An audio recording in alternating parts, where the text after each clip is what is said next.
Soy José Gómez, secretario general de la Asociación Fueguina de Empleados Públicos, integrante de la Unión de Gremios. Soy Alejandro Gómez, secretario de organización del SUTEF, sindicato docente e integrante de la Unión de Gremios.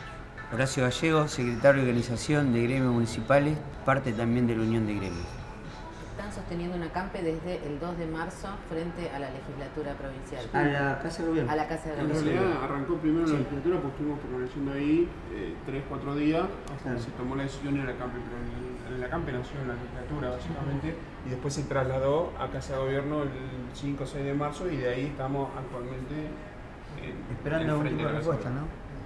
Y en todo este tiempo, estamos a casi mitad de mayo, pasando a mitad de mayo, ¿qué han tenido algún tipo de diálogo con autoridades?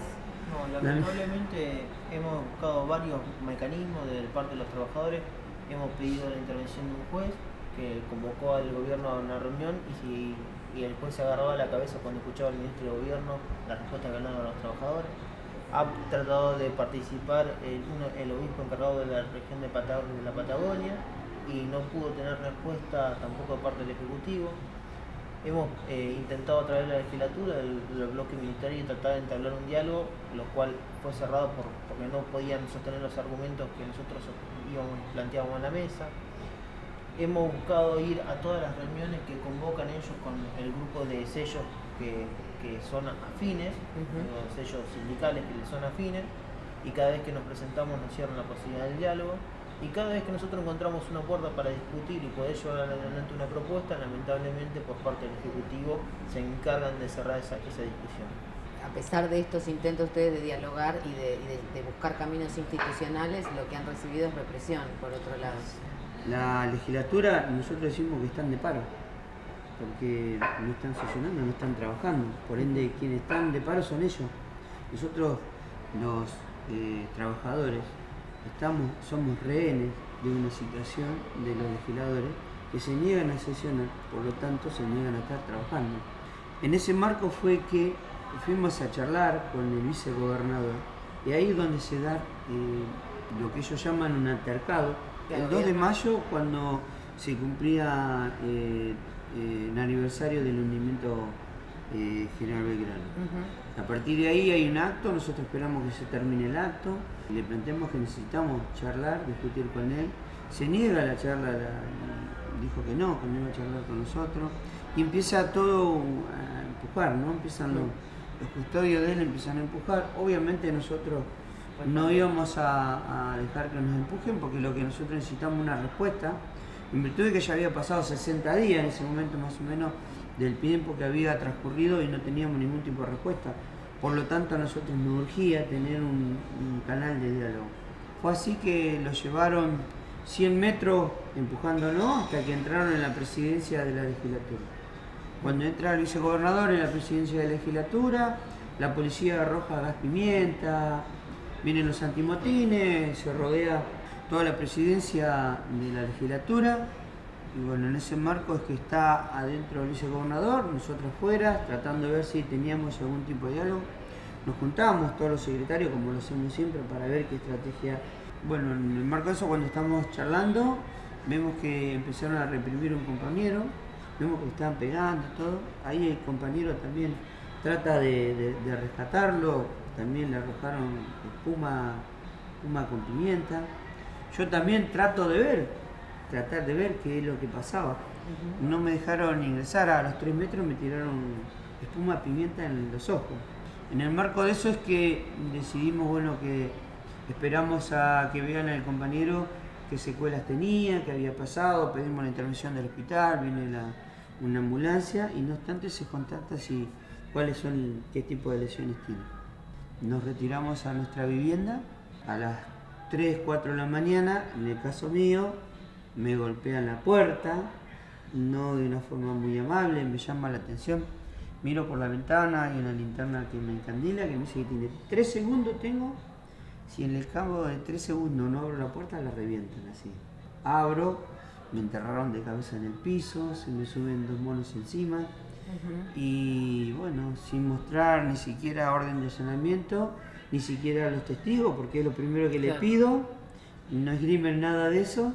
¿Y eran personal de qué fuerza? Y Del grupo, del grupo de choque que tienen ellos, ¿no? Tareas especiales. Sí, sabemos, vino uno de investigaciones, sabemos que el grupo de investigaciones fue ese que estaba a cargo de la situación y del operativo, pero bueno, no, así nomás fue. Le pedí por favor que había una familia, tenemos una chica que tiene 12 años, está mi mujer, no hubo ningún tipo de contemplación, ningún tipo de respeto. Por suerte la nena grabó toda la conversación, toda la charla, todo lo que fue lo que pasó, está todo grabado. Ella lo grabó. Sí, justamente, bueno. Así que eso también está en la justicia, por cuerdas separadas. Pero bueno, básicamente eso. ¿Y esto que pasó en tu casa pasó en la casa de otros compañeros también? Sí, bueno, similares características. En el caso mío entraron también a las 3 de la mañana. Primero me van y me tienen en la casa de mi papá, un lugar donde yo no estaba viviendo, porque hacía, como dijo el compañero, 64 días que vivía en una carpa. Con lo cual primero me siguieron, hicieron un trabajo de inteligencia para saber dónde estaba. Yo llegué a las 2 de la mañana, entre que me acomodé, me bañé, todo, y me pude un ratito por lo que habíamos pasado. Eran 2:30, 3. También escucho golpes en la puerta, escucho que mi papá habla con alguien. Mi papá es una persona mayor, es más, estaba desnudo, pues estaba acostado durmiendo, se notaban las cicatrices de las operaciones y todo. Bueno, escucho que mi papá baja, yo bajo atrás de él. Bueno, abrimos la puerta para que no la rompan. Se ingresan 4 o 5 personas, la verdad no me acuerdo el número, pero sin identificación, sin nada. José Gómez, buscaban a mí, lo buscaban a él, a Alejandro. Nos pregunta si había alguien más en la casa. Mi papá dice sí, que estaba mi mamá arriba, que no sabía que yo estaba adentro. Cuando va subiendo arriba para llamarla a la mitad de la escalera, mi mamá se asoma y venía con el celular porque escuchaba ruido y no sabía qué era, como para filmar. Dice, yo voy a filmar lo que están haciendo. Dice, vos no podés filmar, no se puede grabar. Dice, y yo le pregunto, ¿por qué no se puede grabar? Y cuando pregunto, ¿cómo no se va a poder grabar? Se me abalanzan encima, me tiran de vuelta como el compañero, cabeza al piso. Bueno, todo lo que es una reducción de la situación y todo. Mi papá cuando ve esa situación dice, no, esperen, lo agarran de la escalera, lo lanzan al piso. También lo tiran al lado mío. Imagínense la situación de ver a tu papá al lado tuyo con la cicatriz en la panza. Les pedí por favor que el corazón, que es una persona mayor, es 1,60 m mi papá, robusto, lo tiran al piso, no les importó nada, le manotean de mala forma, la maltratan a mi mamá también, que estaba en un ataque de nervios y por la situación, porque no sabía qué pasaba. La sientan a un lado, mi papá al lado mío, nos tienen tirado al piso, puerta abierta, Ushuaia, digo, totalmente desnudo porque estábamos con ropa de dormir, digamos, no había nada. Lo único que me acuerdo es que me dijeron que me podían tener 5 días, que me iban a llevar 5 días incomunicado. Y bueno, lo único que pensaba era cómo me despedía de mi viejo sin mostrarle que me estaban haciendo daño y nada más, porque la sensación que tuvo el compañero del testigo, el testigo, por ejemplo, que supuestamente en mi caso para mí era un oficial. Es más, tenía mi celular en su bolsillo cuando se lo piden, parece una idea. Y en ese marco uno dice, bueno, estos tipos me van a hacer cualquier cosa. Cuando me saquen de acá, que no me vea nadie, van a inventar que quise hacer cualquier cosa y me van a matar a palos. ¿Cuántas personas se llevaron detenidas esa noche? 5. 4 porque después fuiste vos. Claro, a mí no me llevaron detenido. Claro. Mi caso fue distinto. En mi caso fueron a buscarme a la casa de mi ex mujer. En realidad que lo que fueron a hacer fue meter miedo a la familia. Por eso es tan repudiable lo que han hecho. Porque la policía sabía que yo ya no vivía ahí. Porque 2 semanas antes me habían ido a notificar y ya le habían dicho que yo no vivía ahí y me tuvieron que ir a notificar a otro domicilio. O sea que la policía estaba en conocimiento que yo ya no vivía ahí. Entonces entraron a la casa de mi ex mujer a la fuerza también, sin mostrar orden de allanamiento, sin ningún tipo de testigo, sin personal femenino de la policía, dado que era una mujer, sin personal femenino. La empujan, la corren para un costado y pasan a la fuerza, empiezan a revisar toda la casa, a placar esto, suben a las habitaciones de mis hijos donde se encontraban durmiendo, a lo cual se les pide que no hagan demasiado quilombo, bueno, revisen abajo de las camas.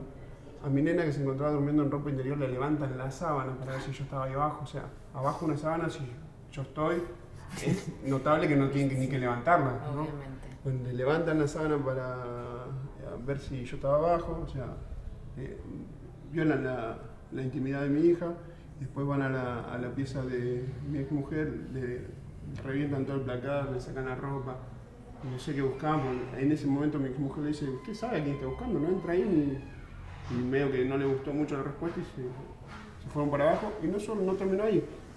Adentro de la casa de mi ex mujer dejaron una custodia por más de 4 horas.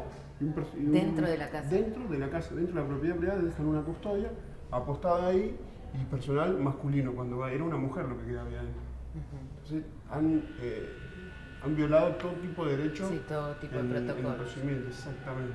Y eso es lo grave. Y eso por eso nosotros lo Y en todos los relacionamos. casos fue este personal de la fuerza de choque. Fuerza de choque me dijeron. Sí, distinto, o sea, por lo que nosotros tenemos entendido, actuaron más de 3 fuerzas, por lo tanto trabajaron en conjunto. Ahora, ¿Y estuvieron detenidos cuánto tiempo? aproximadamente Más de 50 horas. Y yo cuando a mí me detienen en otra situación, yo cuando me despierto y empiezo a escuchar los medios que habían detenido ellos dos, habían detenido otros dos más, y a mí me daban como prófugo, o sea, me habían ya enmarcado en que estaba prófugo cuando nunca me había enterado que me estaban buscando ni que me tenían ni que tenía una orden de arresto, nada. Entonces me habían dado como prófugo. Entonces yo digo, bueno, hoy me presento voluntariamente, prófugo no soy, además no hice ningún delito. Hoy me presento, pido hablar con el juez, en el juzgado, pido hablar con el juez. El secretario del juez estaba, el policía viene y me dice, está el secretario del juez, ahora lo llamo. Al ratito cae y me dice, no está el secretario del juez, y vienen supuestamente policías, la verdad que supuestamente porque vienen de civil, todo de civil, 4 policías, y me dicen que me van a detener. Yo le pregunto por qué, no me dijeron nada, es orden del juez, y me detienen y me llevan. Pero la verdad que a mí en ese momento me agarró la duda porque no sabía si eran policías o no eran policías. ¿Y los cargos cuáles eran? Bueno, ahí viene la sorpresa, la sensación que a uno le deja. Porque todos tuvimos la misma sensación de que algo nos iban a plantar en la casa. Porque yo lo transmito como cualquiera, ¿no? Después cuando estamos charlando y todos tuvimos la sensación. Bueno, a partir de ahí yo dije, bueno, revisarán mi casa, uno no tiene nada que esconder, sabe perfectamente qué es lo que hace. Dije, bueno, en 12 horas vendrá la libertad. Pasaron 24, tampoco vino la libertad y ahí es donde uno empieza a preocuparse qué es lo que está pasando. Bueno, pedí explicaciones, me dijeron que estaban comunicados, por ende ya te va a informar el juez de qué se trata. Pasaron más o menos 48 horas, vamos a donde nos leen los cargos para ver si nosotros queríamos declarar. Por consejo del caso mío de mi abogada, me dice que me niegue a declarar hasta que ella tome vista del expediente, porque ella tampoco había tomado vista del expediente. Y ahí empieza la sorpresa. Porque la primera sorpresa es que nos acusan de robar una billetera y un handy. Entonces uno empieza a entender cuál fue la trama. Claro. Y después que amenaza a funcionarios. En el caso mío, amenaza a un funcionario de cultura que había despedido 300 talleristas, con el cual es cierto, yo tuve una discusión. Porque había despedido a 300 talleristas, no podía ir en el marco de que hablar de qué forma. Sin duda la discusión fue con un tono elevado. Máximo entendiendo que ese funcionario en determinado momento fue también sindicalista. Entonces sí, le tengo que recriminar un montón de cosas que parece que la gente cuando ocupa y se pasa del otro lado de la vereda se olvida. Es una judicialización penal de un conflicto social. Exactamente, y eso fue lo que pasó. Y a partir de ahí, por ejemplo, yo, o en el caso de la mayoría de nosotros, no nos podemos acercar ni a la gobernadora, ni al vicegobernador, ni a algunos funcionarios, y después 10, 12 policías que no sabemos ni quién se trata, ni a su familia, ni a sus bienes. O sea, los han convertido en personas peligrosas. Exactamente, y tampoco a ningún edificio público. O sea que no pueden estar en el acampe, por ejemplo. No, tampoco. No podemos participar de ningún acto público, ni de hostigamiento a los funcionarios. ¿Qué se considera? Y hostigamiento es una palabra una mirada muy profunda, pues es un hostigamiento para una persona. Claro. Es una palabra muy amplia, con lo cual lo único que se garantizaron es que nosotros no podamos hacer quién somos. La Claro. libertad sindical no la podemos tener, no podemos ir a trabajar, porque no podemos ir a... Nosotros somos empleados del Estado, Claro. no podemos ir al edificio del Estado. No solo eso, cambia también el tema de la vida cotidiana, no podemos llevar a nuestros hijos a la escuela, porque las escuelas son públicas y son dependientes del gobierno provincial. Claro. No podemos ir al hospital, llevar a nuestro nene al hospital no podés, porque es público el hospital, Claro. y es dependiente del gobierno provincial. Entonces te cambió todo en la vida. ¿Y cuál es la respuesta? ¿Ha habido respuesta social del resto de sus compañeros de sindicatos? ¿Se ha organizado alguna respuesta en relación a esta situación? Sí, por suerte sí, ¿no? Por suerte uno todavía no alcanza a tomar la dimensión de la solidaridad de la gente. A lo largo y ancho del país nos ha llegado distintos tipos de solidaridad, derechos humanos, figuras políticas, también nuestros compañeros, ¿no? Que son lo más importante.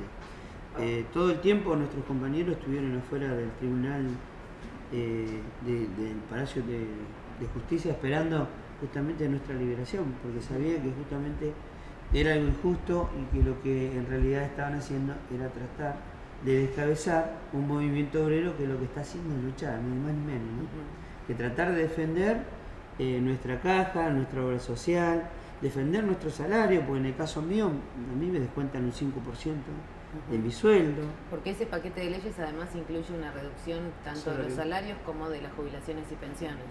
Así es. Sí, porque ¿Cómo es un salario promedio y cuál es la reducción? Digo, como para tener idea. en ese paquete de leyes también votan una emergencia previsional, que establece un impuesto a todos los trabajadores estatales y lo llaman aporte solidario. Y eso va en un rango de acuerdo a la edad que tenés y en el caso de los jubilados de acuerdo al salario que tenés. Y van variando el porcentaje de descuento.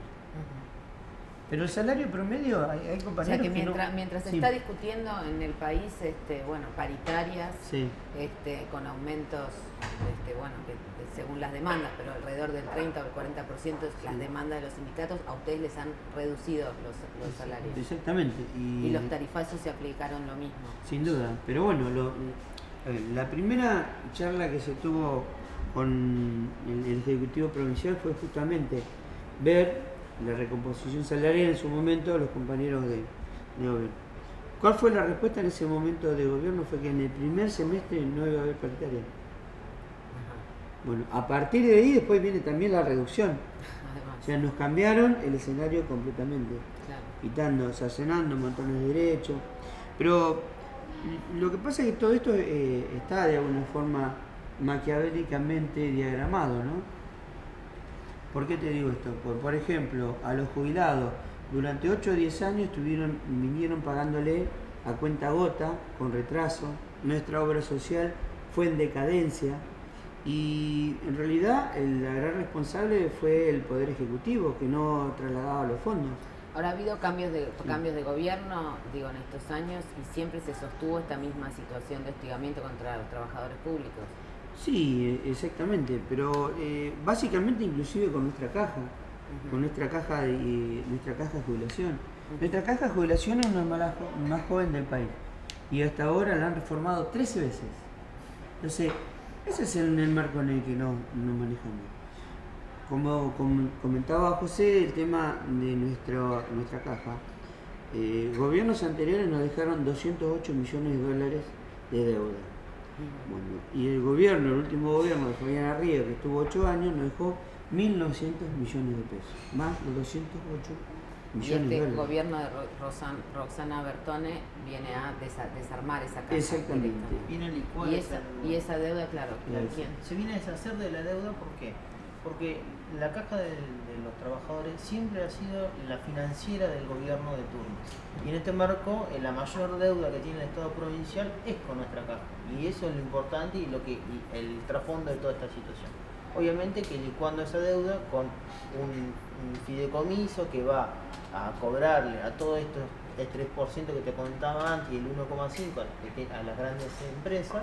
Con eso van a hacer un fideicomiso y ese fideicomiso van a hacer obra pública y el recupero de esa obra pública recién va a ir a la caja. Con lo cual jamás vamos a ver en nuestra caja la recuperación Ahora, de esa ha plata. habido una continuidad, insisto, hay una continuidad más allá del signo político Pero en en este gobierno se incrementó el hostigamiento hacia el empleo público. ¿Por qué lo digo? porque más allá del conflicto sea largo y tenga trascendencia y de contundencia hacia la prestación que puede dar el Estado, este gobierno se encargó de hacer todo lo que los otros gobiernos no pudieron llevar, con un shock directamente con el shock de las leyes de emergencia que aprobó. Pero también fue hostil físicamente, porque en principio nos mandaba a los funcionarios a hostigar a los compañeros que estábamos de vigilia en las entradas de Casa de Gobierno, en 2 de las 3 entradas. La principal nunca la cubrimos nosotros. En las 2 costados mandaba a los funcionarios políticos a hostigar cara a cara a los trabajadores. Con ese hostigamiento ellos iban y hacían denuncias, ya estaban preparando el camino para meternos presos. Después liberó la zona 2 veces, una cuando estábamos haciendo el corte en la ruta en Semana Santa y nos mandó una patota con punteros políticos y ya en ese entonces gente de camioneros a hacer un contrapiquete y encerrar a las familias que estaban haciendo el piquete en el corte de la salida de Ushuaia para que no pudieran pasar víveres, no podían salir, no pudieran rotar. Posteriormente hizo lo mismo, que pensábamos que era el máximo hecho en lo de la planta Orión, nos liberó la zona y nos mandó ya una patota claramente organizada con armas de fuego, con armas blancas, con palos, con piedra, que fue lo que salió a nivel nacional. Posteriormente nos apresa a nosotros, en el medio saca una emergencia administrativa, con lo cual, con un 80% mayor de planta política que el gobierno anterior, puentean a la planta permanente y eso genera todos los campos necesarios para la corrupción. No contento con eso, mientras que nosotros estamos detenidos, va y desarma 3 de las carpas que están enfrente de Casa de Gobierno, con el único objetivo de buscar víctimas. Y en aquel momento decíamos, bueno, no estaremos exagerando diciendo que está buscando víctimas. Bueno, posterior a eso, hace un decreto que dice, y díganme si no es una lista negra, que todos los agentes de la administración pública puedan ser identificados en el acampe a partir del 8 de marzo, van a ser sumariados. No contento con eso y como eso no resolvió el conflicto todavía, amenazó con el descuento de todos los días de paro, y en la última hazaña del gobierno de la provincia, a la que hacemos responsable al gobierno de la provincia, es que con 2 bombas molotov incendiaron la carpa de Tolwyn, que gracias a Dios en ese momento los compañeros no estaban adentro de la carpa, pero podríamos haber encontrado otra víctima más del movimiento obrero en la provincia de Tierra del Fuego. Todo ese compuesto es el que tenemos en la provincia y por eso la preocupación nuestra y nuestra urgencia de que de una vez por todas se tomen cartas en el asunto todos los referentes políticos, no solamente de la provincia, sino de la nación, para poder entablar una mesa de discusión y resolución del conflicto. Porque eso es lo que ustedes están demandando, una mesa de negociación. Pero quiero agregar un poco más, porque ya no solamente se trata de nosotros, sino nos sigue la familia. En el caso mío, mis hijos lo siguen. Lo siguen. Exactamente. La policía lo está siguiendo. Entonces ya es más grave, ¿no? O sea, se ¿Cuántos avanza. hijos tenés? Yo tengo 5 hijos. Bueno, y hay 2 hijos que sí, fehacientemente ellos se están dando cuenta que lo están siguiendo. Entonces ya es, o sea, no tiene ningún punto de comparación, no hay ningún tipo de margen, ya se está demandando todo esta situación. ¿Ustedes relacionan de alguna manera esta situación en Tierra del Fuego con la que se puede estar viviendo en Jujuy o en otros lugares del país? ¿Ven un aumento de la represión o creen que los mecanismos son muy parecidos? Si uno escucha en cómo entraron a la casa a los compañeros de Jujuy y te das cuenta que hay parece un libreto, un protocolo de cómo criminalizar la protesta. Lo mismo pasa con Milagros Salas. Digo, ¿cómo hicieron con Milagros Salas? Hicieron un montón de causas y la acumulación de causas, primero la metieron presa, después definieron cuál era la causa por la que tenía que seguir detenida. Y en ese marco nosotros vamos para el mismo camino, con la complicidad de la policía, como dijo el compañero, que sigan a los hijos, que pasen por las casas de mi papá y frenen. Lo que han hecho el día que nos veníamos para Buenos Aires, nosotros nos veníamos un día anterior al día que llegamos. Cuando quisimos subir el avión estaba la gobernadora y nos bajaron del avión por las restricciones que tenemos. Y ese mismo día a la noche nos mandan la policía para ver si estábamos en nuestras casas. Cuando nos mandan a las 11 porque a las 10 teníamos que estar en nuestras casas. Miren si no llegábamos a tiempo a nuestra casa, estábamos directamente de vuelta dentro del calabozo. Claro. Ahora, escuchar yo a mi mamá que me diga, me tiembla la boca y me tiembla las rodillas porque estaba la policía golpeando el cuerpo, eso no tiene reparación. Fíjese que todo esto que relatamos nos remonta a una época de la Argentina en la cual los argentinos yo creo que no queremos ver a vivir. Y eso nosotros lo relacionamos con un porqué. La justicia está muy involucrada en estos hechos, porque es la que le da el aval a la policía para realizarlo, ¿no? Y a nosotros nos está armando una causa monstruosa, un juez que está implicado en los hechos de corrupción de la AMIA. Está siendo procesado por encubrimiento en el caso AMIA 2, el juez Javier Gama de Soler. Y no solo eso, el que hace la denuncia... El juez, perdóname, repetime. Javier Gama de Soler. No solo eso, el que hace la denuncia para que nosotros nos detengan eso es el vicegobernador de la provincia, Juan Carlos Alcando, que era su oficial de la Marina en época de represión. O sea, si vos unís un poquito, te das cuenta de dónde trae todo el mecanismo que está aplicando en la provincia para reprimir la protesta social.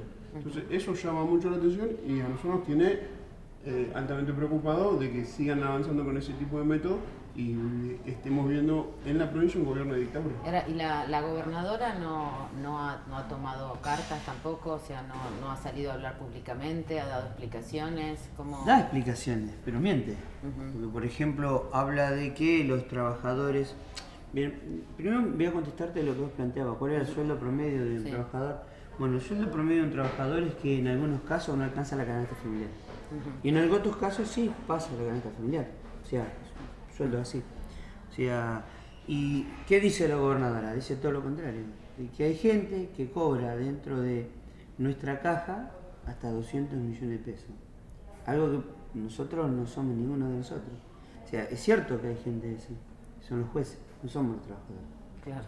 Entonces, y tampoco nos jubilamos a los 40 años. O sea, con la ley, una ley que lo hicieron ellos, no la hicimos nosotros. Que también la votaron aproximadamente en el 2006. Inclusive nosotros nos negamos a que voten esa ley, que era la ley de los 25 inviernos. Hay una ley donde dice que si nosotros tenemos 25 inviernos ininterrumpidos y con un mínimo de una edad más o menos un promedio de 50 años, se puede jubilar. Claro. Entonces, nosotros nos negamos en ese momento esa ley.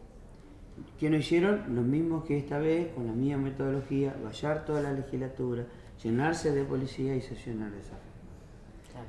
No obstante, nosotros, los trabajadores, a través de nuestros representantes, como son los directores de la caja de nuestra jubilación, hicieron una presentación ante el Superior Tribunal de Justicia por entender que quizás con el tiempo podía ser lesiva esa ley en contra de nuestra caja.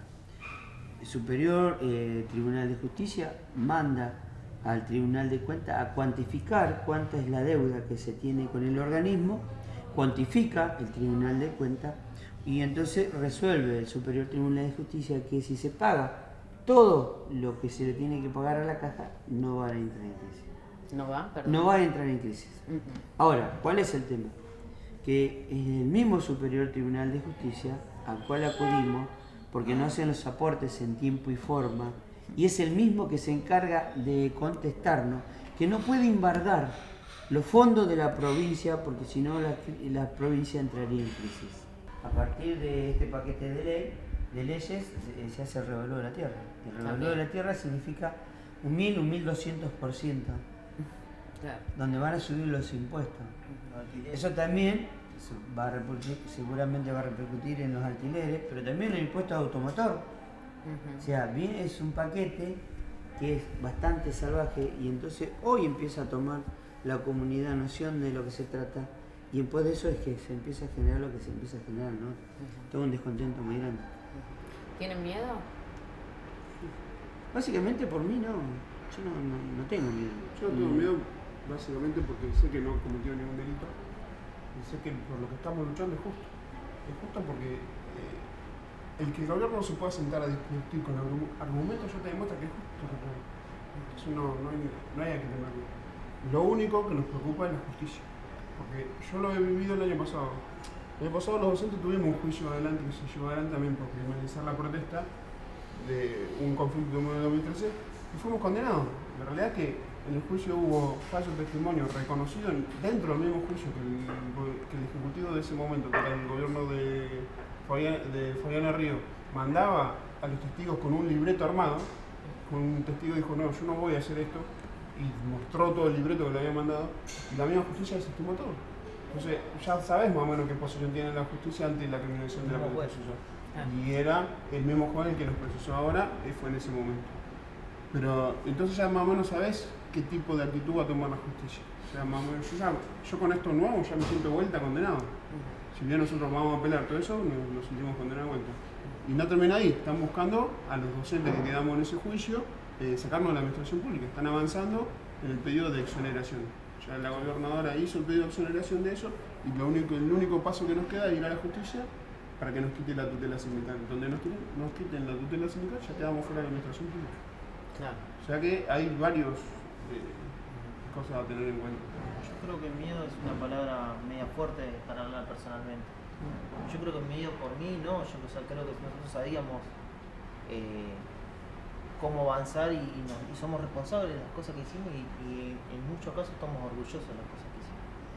Pero sí tengo miedo por mis compañeros, porque el acampe no está sostenido por trabajadores cualquiera, está sostenido por madres, por padres, por hermanos, por hijos, digo, que están 24 horas ahí, con nieve, con frío, con escarcha, con golpe de la policía, con caspimiento, sin cobrar el salario. Sí, yo tengo miedo, pero tengo miedo por mis compañeros. Porque un gobierno que no tiene miedo de mandar su patota a masacrarnos, a atacarnos como hicieron en la planta León, o mandar a dirigentes para callar la protesta social a la cárcel, o mandar a desarmar las carpas sabiendo que puede buscar una víctima, o mandar a prender fuego una carpa en Tolwyn esperando que nadie diga nada. Porque en Tolwyn también hay un acampe. Ese fue o sea, hay acampes en las tres ciudades. Ushuaia, en Tolwyn y en Río Grande. Así es. Sí, yo tengo miedo, pero tengo miedo por mis compañeros. Tengo miedo por la vida de mis compañeros. Creo que todos tenemos una sensación de que estamos en una tierra de nadie, donde nadie es responsable de nada, donde no existe la justicia, un poder legislativo que no funciona, un poder ejecutivo que tampoco funciona, y con gente muy irresponsable, que no está a la altura de las circunstancias, que no analiza las consecuencias ni hasta dónde llegar con tal de avanzar en los posicionamientos políticos. Entonces, eso es lo que nos preocupa en realidad, ¿no? ¿Ustedes desearían una intervención del gobierno nacional, por ejemplo? No, muy lejos de eso. Nosotros lo que buscamos del gobierno nacional es que sea garante de una mesa de diálogo, que baje, se siente con los trabajadores. El gobierno nacional asistió a la provincia, fue a la provincia y no recibió a los trabajadores. Escuchó a la parte de la gobernadora y de los sindicatos afines. Cuando la Unión de Gremios le pidió la reunión para hablar, no hizo caso, o sea, hizo caso omiso, no lo ayudó. Entonces, lo que nosotros buscamos del gobierno nacional es que se haga cargo del conflicto, que genere una mesa de diálogo donde esté el Ejecutivo Provincial, donde esté la Unión de Gremios, y que si el Ejecutivo Provincial tiene razón, que muestre los papeles. La Unión de Gremios va a mostrar los papeles de por qué nosotros pensamos que es de esta forma. Y ahí se resuelva. Se resuelva en una mesa de diálogo que sea garante el Ejecutivo Nacional, no que el Ejecutivo Nacional baje una política y la quiera aplicar a como dé lugar. O sea, eso es lo que buscamos. Y básicamente lo que pedimos sí es algún tipo de intervención en los hechos, porque el Ministerio del Interior no puede estar ajeno a esto. Claro. Si no, somos tierra de nadie. Y sí pedimos la intervención de nuestros diputados, de nuestros senadores. De hecho, estamos tratando de llegar a eso. Porque sabemos, no pueden estar ajenos a lo que está pasando en la provincia. Entonces creemos que esa gente tiene que intervenir en tomar cartas en el asunto. Eso es que hablamos cuando hablamos de que tiene que tomar algún tipo de intervención. Claro. Creemos que tienen que tener algún tipo de gerencia. Creo que para algo están y que cumplen una función dentro de la... ¿Y han tenido respuesta la de los provincia. legisladores? Hasta ahora ha sido muy vaga, no ha habido una profundización en cuanto a algún tipo de planteamiento y compromiso. Todo hasta ahora es superficial. Y eso es lo que en realidad nos está preocupando. En nuestra provincia lo que está pasando es que el lobo feroz cuida la gallina. Vos tenés la justicia, el poder legislativo, el poder ejecutivo, todo armado en un gran paquete contra todos los trabajadores o todo el pueblo judío. En nuestra provincia el lobo feroz cuida la gallina. Entonces no tenemos la posibilidad de discutir y de solucionar con ellos. Nos van a comer más tarde o más temprano porque ellos el tiempo lo tienen. Nosotros no podemos seguir estando 24 horas afuera de nuestras casas sin tener un costo social importante. Bueno, les agradezco muchísimo por este tiempo y esperamos que la difusión sirva para algo. Bueno, los agradecimos, somos nosotros. Bueno, la idea es eso, justamente. Creemos que lo que hoy sopesa en la justicia es la condena social. Entonces, justamente hoy los jueces están mirando para ver si condena o no condena el peso social que tienen que pagar, el costo social que tienen que pagar. Entonces, eso es lo que nosotros alcanzamos a ver de esta justicia. Lamentablemente, no hay justamente un peso judicial, ¿no?, sobre las medidas que quieren tomar sobre nosotros. Entonces gozan de total impunidad y está la impunidad que justamente la única condena que hoy tienen es la social y que creemos que no quieren o les cuesta darla, ¿no? Por eso es que tratamos de difundirlo. No tenemos ningún inconveniente en discutir y debatir con quien sea, porque creemos que tenemos la razón y la verdad. Y es eso lo único que nos de alguna forma, si cabe, no sé si miedo, es inseguridad. Tenemos la palabra es, estamos inseguros en un estado que no tenemos justicia, no funciona el poder ejecutivo ni tampoco el poder legislativo. Esa es la realidad. Muchísimas gracias. No, gracias a vos.